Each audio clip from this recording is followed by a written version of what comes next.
Part 2 தொடர்கிறது. Inspector அர்ஜுனின் மனதில் அந்த மர்மக்குரல் தொடர்ந்து ஒலித்துக் கொண்டிருந்தது. நீங்கள் தவறான இடத்தில் தேடுகிறீர்கள் இன்ஸ்பெக்டர். உண்மையான கொலையாளி உங்களை கவனித்துக் கொண்டிருக்கிறான். யார் அவனை கண்காணிக்கிறார்கள்? ஏன் எச்சரிக்கிறான்? அர்ஜுன் ஆழ்ந்த மூச்சை விட்டுக்கொண்டு தன் உதவியாளர் ரவிக்கு அழைத்து, இப்போது இந்த பிரைவேட் நம்பரை ட்ரேஸ் பண்ணு கட்டளையிட்டான். ஒரு சில நிமிடங்களில் ரவி மீண்டும் அழைத்தான். சார், இந்த நம்பரை ட்ரேஸ் பண்ண முடியாது. இது ஒரு பர்னர் ஃபோன். அர்ஜுன் கோபமாய் யாரோ மிகச்சரியான தன் தடயங்களை மறைத்திருக்கிறார்கள்.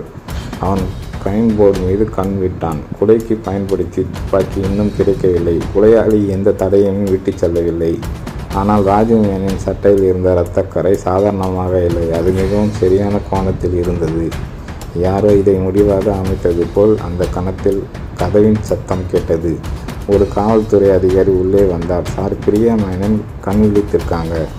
அவன் உடனே தன் கோட்டை எடுத்துக்கொண்டு மருத்துவமனைக்கு சென்றான். அதே நேரத்தில் ஒரு கருப்பு ஹுடி அணிந்த நபர் இருண்ட சாலையில் நின்று கொண்டிருந்தான். அவன்தான் அர்ஜுனுக்கு அழைப்பு செய்தவன். அவன் ஒரு கை நடுங்க மெசேஜ் டைப் செய்தான். இது உங்களுக்கு நினைப்பதை விட பெரிய விஷயம். கவனமாக இருங்கள். அவன் சென்று அழுத்தினான். அந்த மெசேஜ் அர்ஜுனின் மொபைல் போனில் டெலிவரி ஆகிவிட்டது. அதற்குள் அவனுக்கு பின்னால் ஒரு சத்தம். அவன் திரும்பினான். ஆனால் லேட்டாகிவிட்டது.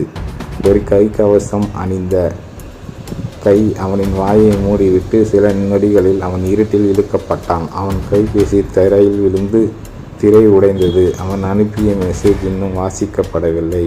கதை தொடரும்.